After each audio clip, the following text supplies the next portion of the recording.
Well, hello, my friends. Welcome to the Artist Next Level podcast. Super excited to be here with you. And I'm here again with my good friend, Drew Harris. And today we're going to talk about this idea of reinvention. Have you ever felt like you are ready to reinvent yourself, to give yourself a new opportunity?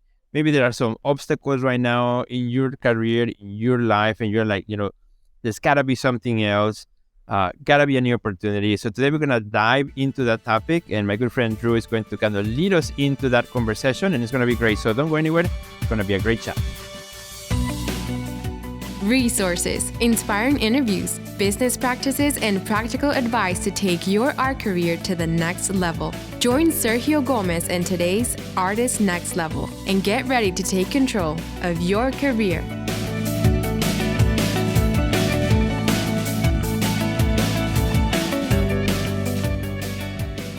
Hey, my friend. Hey, great to see you again. I see you are sitting at your studio. Yes, change of pace. Today. Yes, and that's a really nice background. Yeah, I wish I had the same. Not a virtual background, a real background. I can actually. That is a real background, and I have seen that. I know it exists. It's got a little bit more paint on it now. Yes, yeah. And for the friends who are listening to the podcast, I am actually sitting right in front of my wall where I do most of my paintings. And you are in Chicago, or in Indiana, actually. Mm-hmm. And I am in Kuala Lumpur, Malaysia. Right. So, and I'm looking out at a nice sunny day here, and you are entering your night. So, yeah, it's already actually dark outside. So, yeah. Wonderful. There you go. Well, today I think it's a really interesting idea of this reinvention. I really believe in reinvention as artists. Mm-hmm. And, you and I have discussed this many times over the last couple of years about how do you reinvent, not only the work we do, but reinvent our lives. Mm-hmm. Our lives are constantly evolving. And I think in particularly in the artistic life, we are always curious, perhaps in some cases more so than, your average individual. We're always curious about growth and new ideas. Right. That's what we do for a living. We present new ideas. We present concepts and ideas. So I think, when we find ourselves in a rut at some point in our career, it's not simply that we can go and find another job. We have our job. This is our job, And so what happens is, because we don't have that access to just simply pick up and, be hired by somebody else and, make another application. Yeah, that's right. We don't reapply for another job. Right. We have to reapply our thinking to create a new job for ourselves. Right. And that is sometimes, I think every one of us have to go through these reinventions a number of times. I know I have, and that's what I want to talk about today. And I know you have as well. You're the eternal optimist, and I admire that. I admire that so greatly that, every time I speak to you, I feel better. I feel better about myself. I feel better about, just life in general. You give a very good positive, thank you. Opinion of life and presentation of life. So, I know a lot of people regard you, very highly in that, in the way that you present your life as an artist, as a gallery curator, as an entrepreneur. And I think, we can all learn from this, but we can also learn from all the, the nasty bits, as I say, right? The things that where we find ourselves where we didn't really intend to go. And one of the things I want to talk about today is, when we do find ourselves there, how do we get ourselves out of that? How do we get ourselves out of this slump, creative or life slumps? Do we do a geographical cure kind of thing and just move to another part of the world like I did? Or do we face it head on, and how do we face it? Right. So I'm going to, maybe drive this conversation and giving you sort of an example of what I refer to as sort of the slump or reinvention or the pre-reinvention, I guess. Yeah. So, and if I could jump in really quickly, yeah, I think this is a great topic because even like, we'll see where the conversation goes. But even for me, like right now, I'm in the middle of a big change, which maybe I'll share here as a podcast for the first time, because it's a big life change in many ways. So later in the conversation, I'm sure it will come up. But I'm talking about like the topic itself. I think is very timely, and I think it could also give us some good insight. Having this chat, because as artists, we do have sometimes, even for an eternal optimist like myself, change is necessary in order to be able to live up to my positivity, otherwise, absolutely. if I don't feel like I'm in a positive place, or it starts to get, repetitive, then I will be faking optimism when I show up, right? I will be doing theater. And it will show. It will show. Exactly. So yeah, I'm super happy to engage into this chat with you and explore the topics. I think it's going to be really good. Yeah, well, thanks. And again, this is an open conversation, so we're really just sort of bouncing off each other here. Right. And, I think one of the things is, a lot of people say they don't want to talk about this stuff. They don't want to talk about, the times in their life that were perhaps difficult or challenging. And even our public, the collectors, the galleries, they almost don't want to hear that. They want to see positivity. Right. They want to see growth and positivity. But that's impossible in a life as an artist. Yeah, a creative life. And even some of the most powerful works in the history of art are about events in life in which it's about suffering or absolutely human condition or death or war or Guernica's, absolutely. Good examples. Yeah, good examples of that. And just the Renaissance. Look at these Renaissance paintings. Yeah. Then you go into Guernica, as you say, the troubles of war and famine and migration and that kind of thing. So, and we've been given this talent to be, we are storytellers, and we are bringing examples of our life, what's going on around us, to a public, perhaps a public that doesn't have that access to be able to create something on their own. We're bringing it for them. We're storytellers. We're documenting life currently in our day. So each generation has that. Right. But each generation had its difficulties too. So, in our case, in my case, I came to Malaysia, for love, for one. Good reason. Yeah, it's a very good reason. That was the positive side. Yeah. I came here also for a career, and the career and the sort of, the career changed. Love didn't. In fact, the love grew, but the career changed. And so, we find ourselves, maybe 10 years ago, where we were, not sure that this country was the place that I could do my best as a creative artist, or that we could do our best. So that brought us into these kind of lows or lulls in our career, personally speaking. Yeah. That, I had to really question, how do I get out of myself? How do I reinvent? How do I take all this negativity, perhaps, not moving forward fast enough? And you and I are both curious people. The curiosity is what keeps driving us. Wouldn't you agree? Yeah. Right. And so when the curiosity stopped at one point, it was, I had nothing to do. Right. So what did I do? I had to really look back at what I'd done and give myself credit, take the really good elements and build upon those.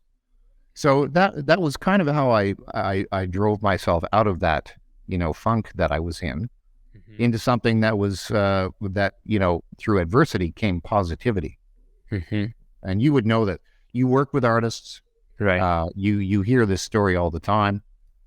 Many of us have come to your program simply because we were kind of, in a moment where we were a bit lost, and Right. we needed some clarification, some guidance, and some, fellowship, as it were. And most of us, in fact, all of us in the group, really have just sort of transformed our life. Yeah. So we give you credit for that. But you had to come to this too. Right. Tell me a bit about something, those moments that you had to reinvent.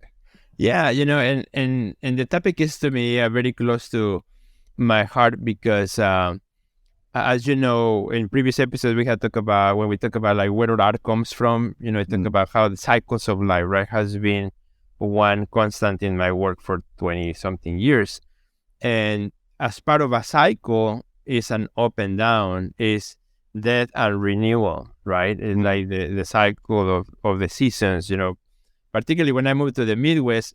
Growing in Mexico City, I never really realized the changes in the environment, because year round was pretty nice.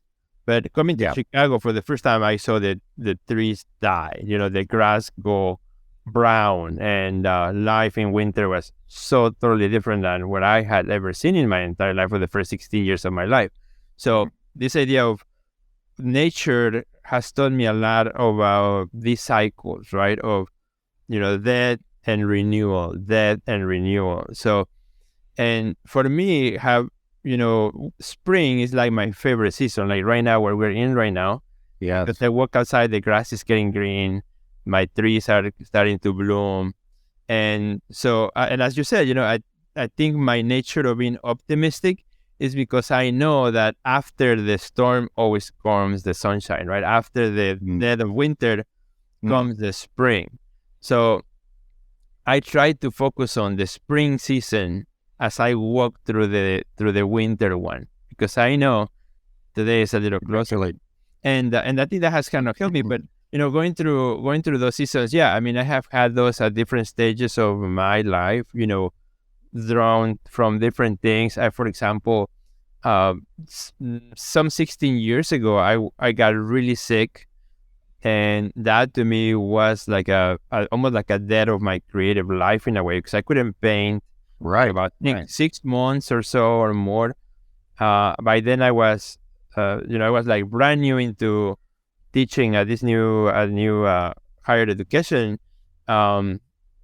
level, and it was a tenure track position. It was like the perfect job. Like I said, typically as a professor, you get a tenure track and you don't quit, because now you got it right until you retire. So like the dream job for any educator. So I was there, and then all of a sudden I got sick, and everything was in peril. Like, what would happen after this? Will there be an after this? How would that look like? But thank God I was able to recover from that, and physically, and get back to teaching and so on. But then the studio life was very complicated, because even though as life was getting better, and I was able to go to work and drive again, and slowly dealing with this new reality, the studio life, it was a lot more harder than the physical and the professional, because just getting back in the studio and like, what do I make now? Where do I start when I left off like, half a year ago, where I didn't touch a brush, I didn't touch nothing in my studio, was clean. And a lot of the creative time I was having available, I was using it for others, because I was still running the gallery, and I was still curating shows. So all my energy that I had outside of the teaching, it was given to other artists so that they could do their sketches. So my art really became like not even second, third, became like the last on the list, right? Yeah. You depleted everything. Yeah, exactly. Yeah. But like pulling myself out of that was really difficult. And I remember the first painting I did after that, and it was a painting where like I decided, okay, it's time to go back. The spring is coming, right? The same idea. Things have to change. Went back in the studio. I did what I knew best what to make, which was go back to the figure, the abstraction figure, life size of a door. I put a big sheet. Actually, it was on this wall right behind me. I put a big sheet, and I started painting.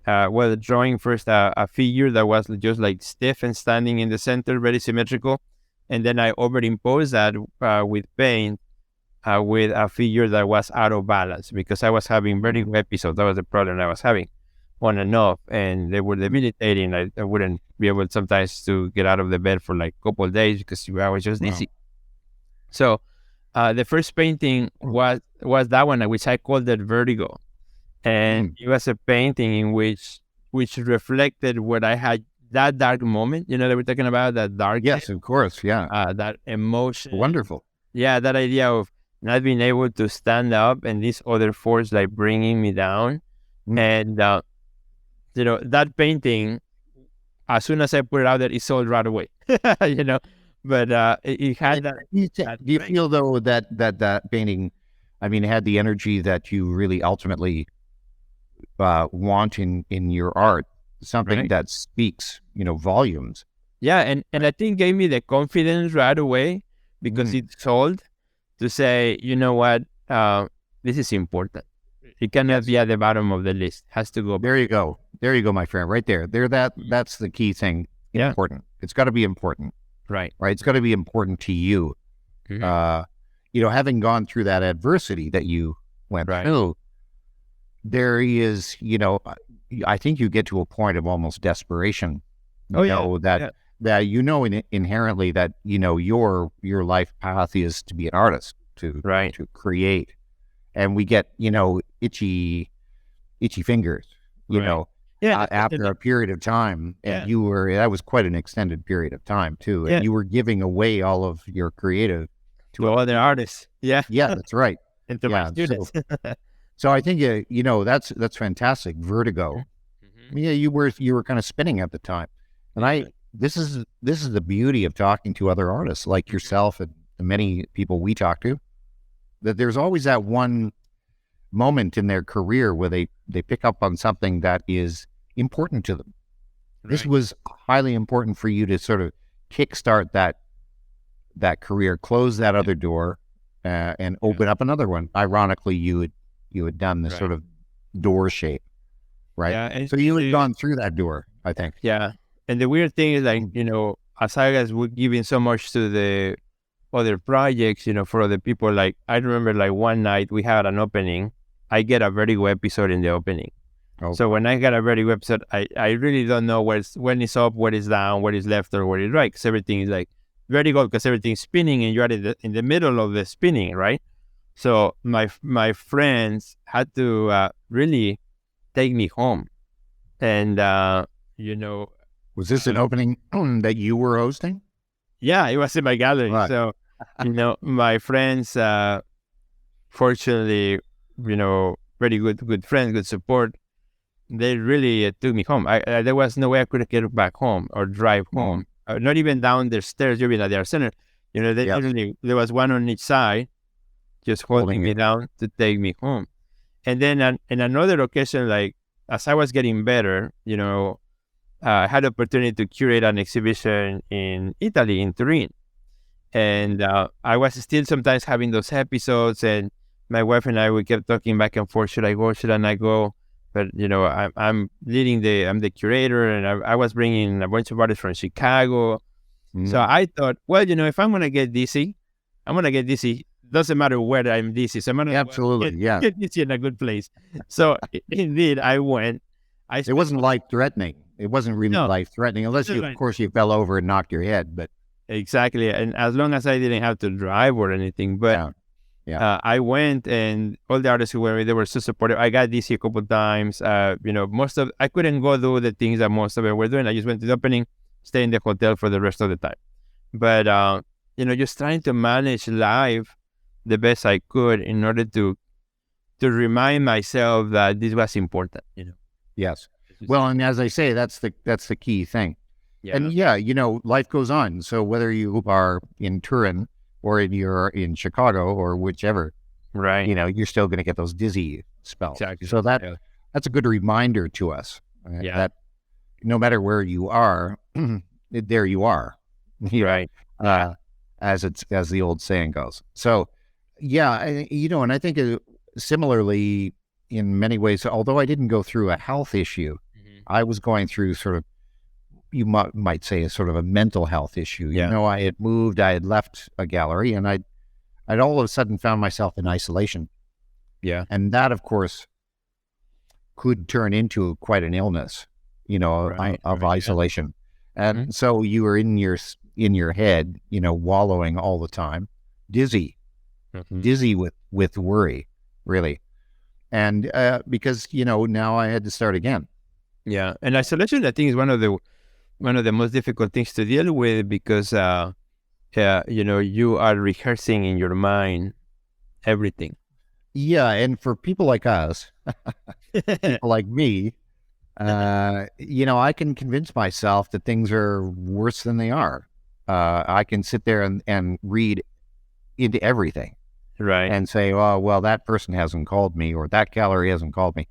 I sent an email 2 weeks ago and still no reply. I guess they really don't like me, Right. and you get yourself into a daily exercise of that. And it's a bad exercise to be in because after months, you can find yourself with no confidence, no real ability at that point because you're kind of losing all your, your hand mobility. And you start to basically give up. Well, I think that the one element that you mentioned is importance. It has to be important to you. And I think having also a very supportive partner, Right. like you do, like I do, Like you do, yeah. they can, it's a mirror to us. That we can mirror off each other. And they can say, Sergio, okay, well, you're going to get dizzy, but you also need to do this show. You're going to get dizzy over there. So accept it. Right. Have you found that when you get out of one of those seasons or those slumps that you're, as an artist, like the word that comes after that, do you feel like is very strong? Oh, absolutely. Right. Because I think we've had a lot of time to just sit and dwell over even the smallest details of doing something. And, we're ideas people, we're ideas. So in my case, I was a mild depression. I sat and I was just not enthusiastic about life. I wasn't going out. I didn't know people because I was in a new environment. I was trying my best to meet people. Yeah. But, there's all sorts of factors in there that are not necessarily my issue. It's sort of the environment. So acceptance, being a foreigner, that kind of thing. So, but once I realized that I had to do something and I found the important thing to do, all of the other stuff kind of went away. It just, I became so focused on the new project. And primarily, and I often say to myself, you know what, it was okay to have that year or 2 years where I wasn't sort of doing something, spectacular. I was sitting and reflecting. We need this. We don't necessarily, we're not a machine. We don't work 24 hours. We need a break too. And, I've mentioned this before and many people mention this, you're only as good as your last show. Right. I know as crazy as that sound, it's quite true. It's very true. So you come back and you have to have a good idea and you have to be committed and you have to have, it has to be important to you. Right. So I found that in that 2 years or so where, virtually I just gone completely quiet. And after that 2 years, I came back with what I believe some of my best work ever because it was really thought through. Yeah. Yeah. No, and like you, that figure, the door, the vertigo, I think the door is really interesting. That's been a metaphor in your work for a long time. Right, yeah. But I think at that point where you finally said, I have to get up and do something. I have to Right. put something on the wall, and I have to make something. Right. You Yeah. put a door in it. Very interesting. Yeah. It becomes like a portal into Yeah, meeting absolutely. the person on the other side, because there's always a person on the other side, of that door. Exactly. So the question is, are And they that's going you. into my world, or am I going into their world? Yeah, it's exactly. Yeah. Yeah. Yeah. Well, and see, but this is where, we look at you as being sort of the optimist and always doing something with your full gusto and optimism. But, even Sergio Gomez has a moment where, illness or whichever can slow you down. And Like for me, what happens to me a lot, is boredom. Where something becomes repetitive and it's no longer exciting, and that's what if there's one thing that brings me down, to bring Sergio down, is boredom. yes. And for example, it happened, and it could be sometimes like in something that is actually a good thing, but for me, I just find it starts to become boring. For example, teaching at the university, at the college level. I did that for 13 years, and all of a sudden, for as much as I love my students and I love going into the classroom, I started to feel bored, not with the students or with the teaching, but bored with the bureaucracy of education and the system that is, it's not about really, bettering. Yeah, or as much as spending the best time in your classroom, but you are tied up to all these other responsibilities with the college or the administration meetings for no reason, just because you gotta have a meeting because this is what we do. Justify someo's. Well, you're head to the meeting, and you gotta be in this committee that meet because you have to be in a committee. So I started to find a resentment with myself, but like, this is, it's a secure job.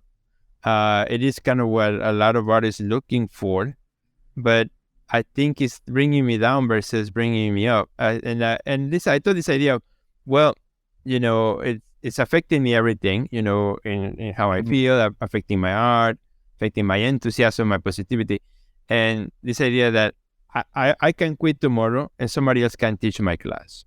But the thing that I want to do next, I think I can. It's something you cannot. Yeah, you cannot quit it. Nobody else can do it. So that's right, because right there. It's something I want to do for me, which was that's when we really put full force in our next level program, and Dr. N and I, that's when we started working together, the both of us, and really everything changed, the moment of course. I said, and then of course I did it calculated. I give the university plenty of time, so they knew they could replace me, and so I wanted to do things right, but I had come to my limit, to my time where I was dry, and when I'm dry, I don't perform as well or as good. I'm a person who needs to be excited about something, otherwise I get bored.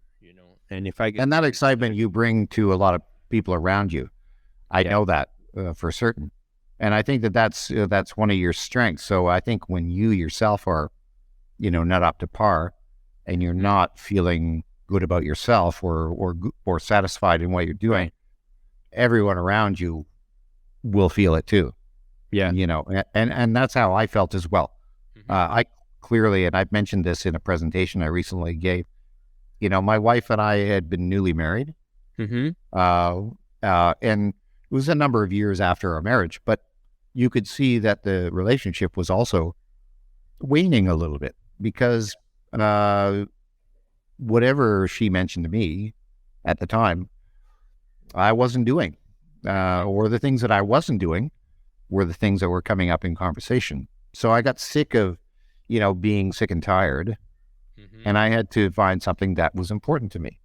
Yeah. And in that period of being sick and tired, in a way, I was researching unconsciously what I needed to do next. Right. Because it was the thing that was most important to me at the time.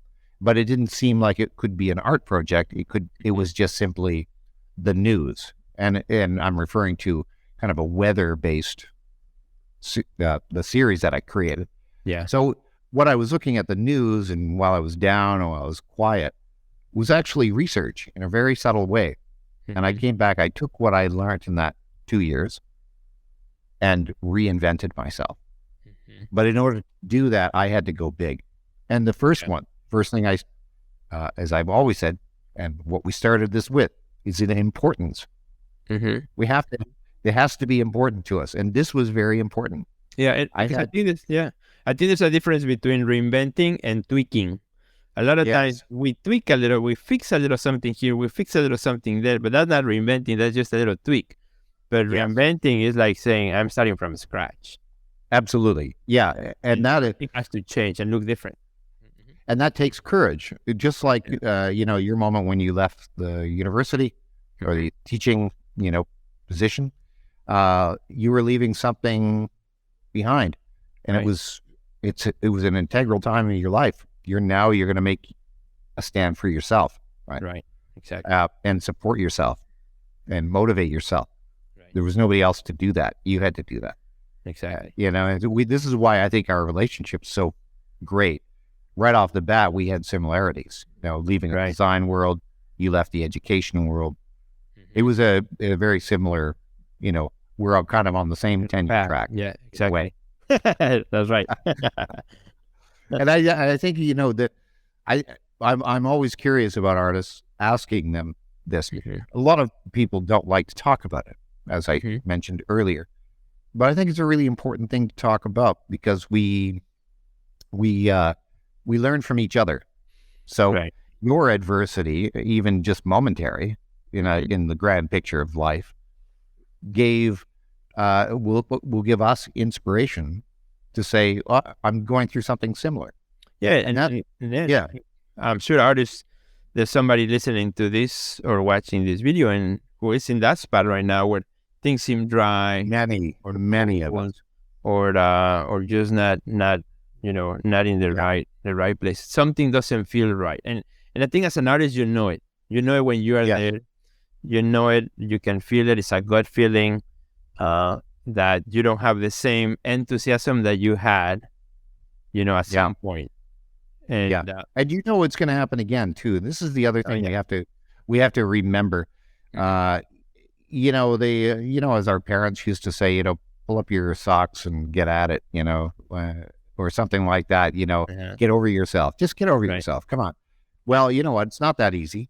And if you do any reading on any sort of mental health issues or things about depression or anxiety and that kind of thing, it's not someone can't just come along and say, hey, Buster, let's pull your socks up and get at it, as my parents would say. But when we were kids, we didn't have any options. We had to get up and do something. But when you're an adult and you have control of your life somewhat, you have the choice to get up or just stay sitting. And I think eventually we just don't like sitting around anymore. And I think, as we get older and more mature and things, we can also be strategic as far as how am I going to deal with those scenarios, so when you said they're going to come back again, so that I'm ready and more prepared. So I'll tell you one of the things that I came up with, that it's a practice of mine that has become a habit now for the last probably 6-7 years or so.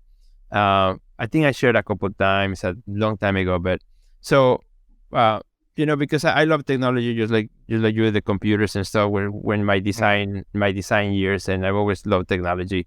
When a new software comes in, like Adobe, right? We love Adobe products, Photoshop, Illustrator. There's always a new version coming up. I remember Photoshop 1 and Photoshop 2, Photoshop 3, and 10, and I don't even know what number it is anymore because now it's a subscription base. But back in the day, remember when a software you can buy a box of it. Yes, exactly. And then 6.0, and then everybody got excited for 6.0. So I adapted kind of like that kind of mentality in a way, which is it's kind of silly, but it's kind of like, for me, a great exercise, because what I do is like, I started with Sergio Gomez 1.0. So I went and I myself notepad. I like that.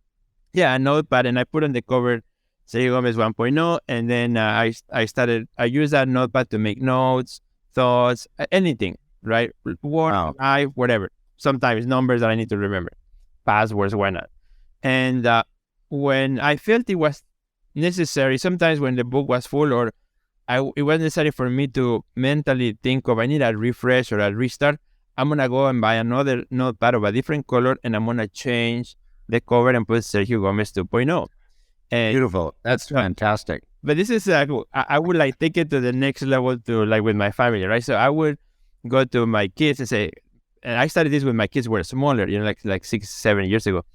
So I said, hey guys, guess what? An upgrade is coming. Something new is coming up. Like, oh yeah. So they would get excited, right? So, and I would put a date on when this new thing was coming. So then the day we're going to say, hey guys, today, Sergio Gomez 3.0 is like, but they wouldn't get it. Like, so what's new? Like, no, that's me. They're like, you look the same. Everything is the same.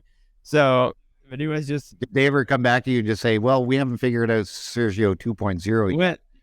All the elements there. Now you're on 3. Wow.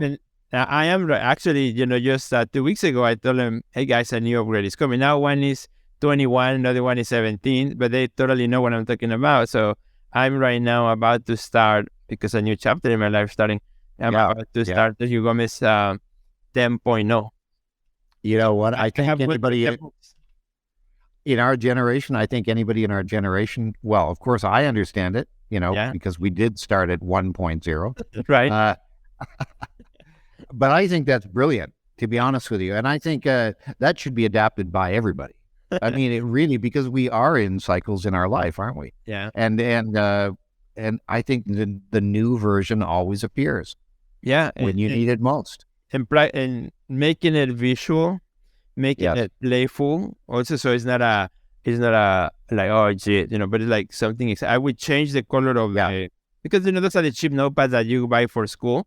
Nothing fancy. Of course, 99 cents, but they have like bright cover, like bright green or bright red or bright. So I would buy a new one with a different color and just put with a marker, Sergio Gomez 3.0 or 6.0. And what is really fun now, looking back, 5, 6, 7 years since I started doing that, I sometimes, pick up like Sergio Gomez 2.0, and I start looking to those notes and reading the things that I learned back then about marketing or about life or about art that it's like a journal, but it's not really a journal. It's like a note thingy that that I can go back in time. I think it's that lesson. It's fabulous, and it's not necessarily a journal of daily reflection. Right. This is more about note taking and keeping a memory of, and particularly because you're in the media, and you have to learn all the new, as you mentioned. Every version of the software has to be learned, in order to benefit your public. Yeah, and this is what you were talking about. Yeah, and we're mostly notes about, like, I would listen to a podcast about motivation and like the 3 points, that the speaker made. I would write those, or I listen to a podcast about spirituality and the 5 points that the guy mentioned. I would go and write those down. So those kinds of and now today you can look back on it and say, are those still important today? Are they elements that I employed in my life? Right. In many ways. And I think we all try to do that. I'm intimidated by sketchbooks, and notebooks. Yeah. I love them. I mean, I've got a stack of empty notebooks that I've been buying for years because but I'm so intimidated by them because I'm supposed to be, the handwriting's got to be perfect, and the doodles have to be like almost Instagram worthable, Instagrammable. Instagrammable, right? And none of us, and we don't just buy that school, the scholastic lesson books and just put on there, Drew Harris 1.0, because I think it's brilliant. And then the intimidation is gone. And you can leave it anywhere. It can get damaged, it get paint all over it. Doesn't matter. Yeah. My first ones are all ripped off, and the cover is kind of like ripped, but I like them, and I keep them. It's brilliant. It's brilliant. This is a course on itself, my friend, right there. I think this is something you've got to go out and register and Yeah, well, particularly for those of us who are old enough to remember those 3.0, 5.0. Now, the software is a stream, so subscription based, and now they don't, it doesn't make any sense. But for all of us, it's true. Up with that, Yeah. it's Well, and then perhaps this new generation, like your daughters, your son, right? They have their own versions and they have their own terminology for those 1.0, 1.8, 2.0, Right. So they have their own version of that. They understand in their dialogue what is the upgrades, as it were. Right. Exactly. The personal upgrades. And you said it, the word upgrade. And I think, for me, it was also to kind of leave for them a sort of legacy so they could see I'm always improving, and hopefully they do themselves in their own way as they grow up through life. And, you can always improve a little bit more. Never be settled with what you have. True. Yeah. And this just reminds me of a book I've put away in a box. I try to keep my studio fairly clean, and I've just recently put it away. But it's a book on portfolios, artist portfolios. Nice. But they are done, in sketchbooks, artist sketchbooks, right? And it is a magnificent book, and I've referred to it year and year after, right? I think it was done maybe 10 years ago, but it's so relevant even today. How we use.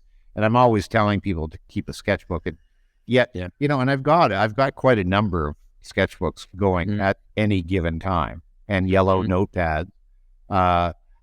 They're everywhere. I'm always a note taker. But that's a reinvention, And this is part of the reinvention, is learning those tricks, such as the little book with 1.0 on it. Start again. There's no rule to say it had to be done 30 years ago, right? Or you had to start this 8 years ago, like you might have done. You can start it today, and that's the beauty. I'm going to take this as soon as we're finished here. I'm going to start a Drew Harris 1.0 because we are both in a transition year. Yeah, maybe we should share about our transition year. Yeah, go ahead. You said you were going to mention it, so all right. So I'm going to put you on the hot spot here. I guess eventually I had to share it, right? So yes, I know what it is, but actually today I was making the announcement, the graphic, and I just keep putting it away, but I guess let's do it. So might as well. Why not? So we have come to a season in our lives that my wife and I we're ready for a change. And myself too. I'm ready for a change. I'm still enthusiastic about where we are at and where we have built here, but change is I think is needed. I think we are comfortable, but I think comfort has its dangers, and so we were ready for a big change. Also because of what I talked about earlier, that physical health issue that I had with the vertigo and the episodes and my hearing. The reality is that the Midwest is not the friendliest place for people who have what I have with Meniere symptoms type, because the changes of weather and the changes of air pressure. So kind of looking as I get older, and become more sensitive to those changes, we just needed to go to a warmer place. And so for many years, we were thinking where, what would that look like, and we kind of put ourselves a timeline. So, well, when our daughter goes to college, that's when we will move, like many people. Sure. Certainly. Yeah. So, we can wait until, she's done with high school, which we promised her we're going to wait until you're done with high school. So you have both of our kids grew up in the same school with the same friends, since they were little. So we promised, we wait until you guys are done, then we'll go to find our next chapter. Now will be about us. So we decided to go south and looking at, we visited different cities across United States, but we settled for Miami land area, not exactly downtown Miami, but kind of like the surroundings of the suburbs. So we are now in the middle of making that a reality. So we are selling the house the studio is closing. Actually, upcoming third Friday of April, I'm officially closing my studio so that I can Wow, this is big news. Yeah, so that I can focus on the move and packing. And I realized in doing so, that really where my career started at the Joby Art Center, where I've been curator, and that's where I became an artist, and where the gallery was born and everything. 19 years. So we say I'm It's a long time. tied to building something for 19 years. And but I think it's time. We live with the happiness that, and in a world today where you leave a place, but you're still there because of social media, because of the connection that you have, because of and my friend, you have, and I know a little bit of the history that maybe some other people don't know. I know you fairly well. What you've done for a community is it has no time frame. It's you gave something to a community and to the art center as a curator, as an artist in the Midwest, Chicago. You have changed many lives. You've brought in new artists and their lives changed. You worked at a center that was, that changed your life and their lives. Absolutely, yeah. So I think if I can extend from everybody that knows you or know of you, I think it's the best move ever, and I congratulate you, and I say, well done, my friend. You've done great, and you know what? You have the right to be able to say it's time, to make some change, and change is good. And I think it's good for everybody. It's good for for you as you move, and also for the people that stay, because then they also get to change as well. So a change is good. Change. I think often the American culture is one of you stay where you are. Yeah, you grow up, you get the job that you want, so you can go home and watch TV and then live for the weekend. And Monday you go back to work, wait for Friday, and live for the weekend, and do that until you're 65. So then you can actually go and do what you retired. That's not the idea that I subscribe to.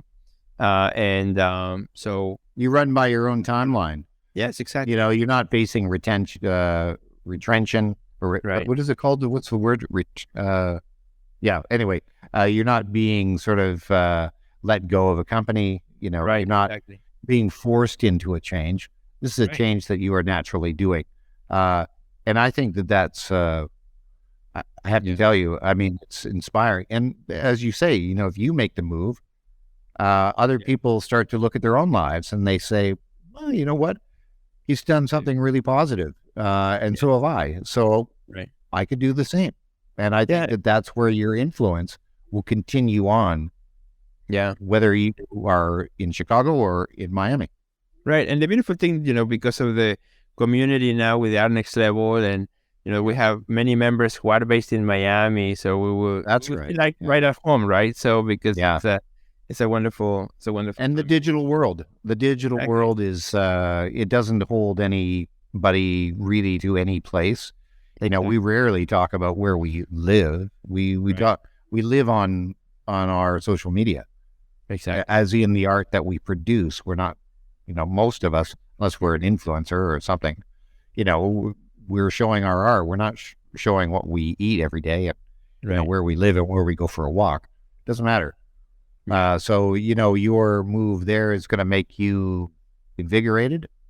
And it's important to you, right? Right. Yeah. And it is a new season. Fantastic. Exactly. A friend asked me the other day, hey, so what are you going to, what is your next series or thing that you're doing that's important? I said, I don't know. I said, I don't know, because I don't want to force that into whatever is next, because I don't know how the next chapter will feel like, will look like, will inspire me in new ways. So I want to start with a blank slate and see what the new era gives me. Well, is it, I always talk about this idea that, we go for holidays, for example. Like we plan a holiday a year in advance. And then we say, I'm going to go to this place and I'm going to relax and I'm going to come back a brand new person. Right. Because, and there's a problem with doing that. because we make so much effort in saying, oh, yes, in a year's time, I'm going to be a different person because I went on holiday. And it doesn't necessarily always work that way, right? It works for 2 days. We're establishing ourselves well before it. We're saying already that we're going to build happiness. Right. Sometimes it doesn't happen. Exactly. So going in with a clean slate to Miami and making a move with your family, and what an open and beautiful open canvas that is. And then you can say, and there's no pressure for you to say, oh, I need to get it done now. Right. Let it, percolate. Right. Let it sit and inspire you. And then you're going to come back with something even greater. Yeah. And there are a lot of moving parts, the studio, the gallery, of course. So the gallery will continue functioning online in the interim of our transition. So, where everything is like up in the air, but that's kind of how it is. And I have to thank you for allowing me to be in your last year of the gallery and being able to show there in a solo show. So I'm very honored and I'm very thankful. And I know that 33 will keep, keep going, and we're going to have a presence in some other part of the world. Exactly. And that's fantastic. So now you have changes coming up too. So we do. Yes. Well, again, it's all based on, there are a number of factors. It's, as we get older, we need certain, maybe other things that we don't have currently right now.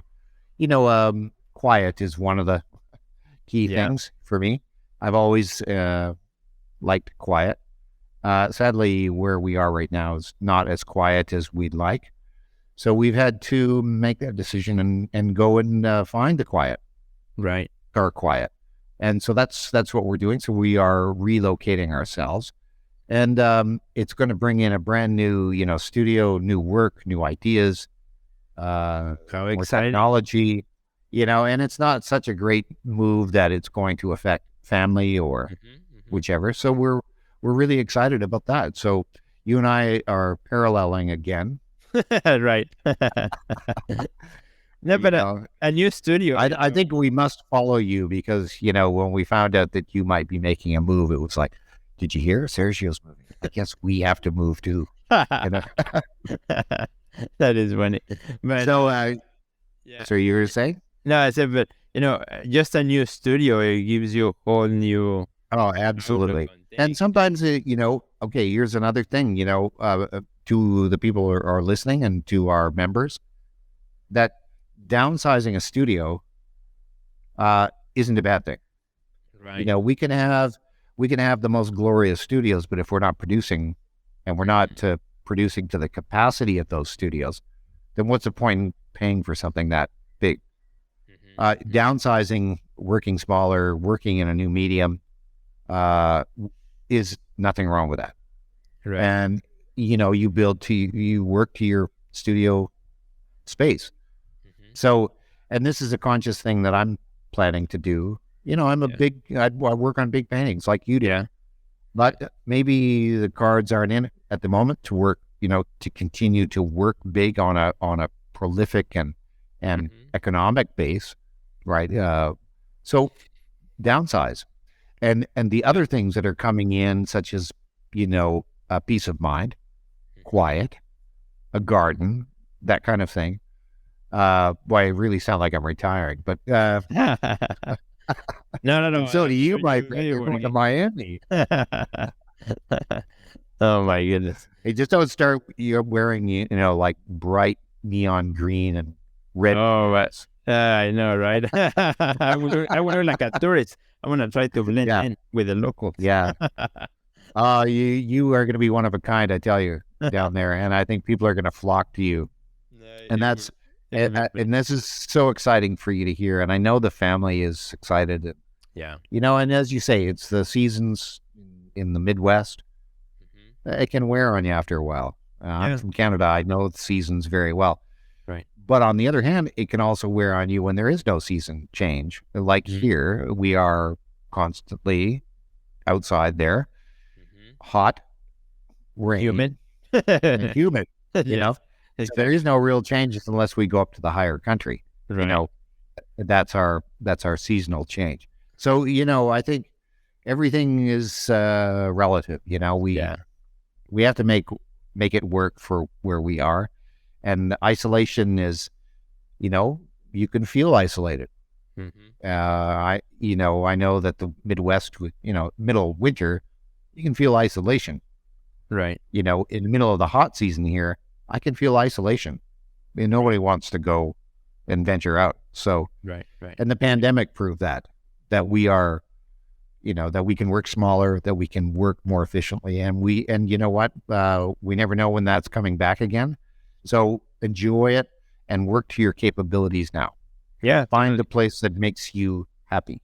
Yeah. Because I think when you make that change, that's when also inspiration comes Absolutely. in, and any type of change. Sometimes even just like rearranging your studio altogether inspires, kicks in something inside, which Absolutely. makes you better. I actually the other day I was listening to Tim Cook, the CEO from Apple. He did an interview where he talked about inspiration, and he said, all of us, we can work at being excellent at what we do and take us to 95 or 90 to 95%, over productivity and excellence. But what brings you to the 100% is inspiration, right? So you can try as much as you can, but if you don't feel like you're inspired, it's harder. It's to go that extra mile. Sometimes those changes, kind of bring. Yeah, well, and look at that. There's a company that had, that has gone that defines inspiration. Exactly. And has for years, and they also find themselves at a crossroads. Right. Technology is changing. There's competition. So I'm really glad we had this conversation. I'm really glad I'm a part of your announcement. I'm very honored to have this announcement on. I wasn't planning. It was planning until we started chatting today, and I was like, oh, okay, good. So I think the timing is perfect. So it couldn't happen any better. And we are already up to the hour, so we're gonna have to kind of thank you, my friend, end our chat. And I want to say also, Drew, thank you for also kind of leading the conversation today and really guiding us through this chat, because I think it's good. You've been coming into the podcast now consistently for this is, I think, probably fourth episode or so, maybe. Fifth episode. Okay, good. Yeah. So, I think it's been great, and we will also continue bringing new guests to join us too for chats in the upcoming ones. So, keep listening, my friends. If you enjoy this podcast, please do us a big favor: share it with your friends. They are totally free, so that you can enjoy them, so that you can grow. And only thing we ask is that, well, actually 2 things. I'm going to add a second one. So please share with your friends. And second one, please give us a review, because the reviews, believe it or not, help a lot to the algorithms to know that somebody out there is listening. So give us a review on whatever is your favorite app where you listen to podcasts.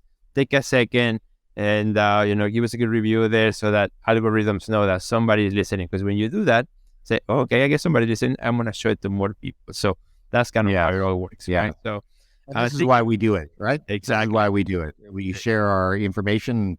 Everybody's got something to share, and this is our platform to do it. And and it's good. Couldn't be better for us. Absolutely. So, my friends, thank you so much. Please give us your feedback, topics that you would like to hear, either the message Drew or me. Drew, where can our friends find you on social media? Yeah, on Instagram, it's Drew Harris Art, DrewHarrisArt. And my website is the same. Just put the www in front of it. Excellent. And you can find me on Instagram and all social media at Sergio Gomez Art. And you can find The Artist Next Level at theartistnextlevel.com. So looking forward to chatting with you again. Thank you, Drew. We'll see you next time. Thank you, buddy. All right. And this announcement's great. Excellent. We're reinventing. Now I got to go and actually publish that post that I was creating. Well, my friends, thank you so much. We'll see you at the next level. Goodbye. All right, buddy. Thanks. Check out our website at www.theartistnextlevel.com, where you will find our podcast library, learn about our upcoming webinars, find resources relevant to your career, and much more. Thanks for listening to today's podcast, and we'll see you at the next level.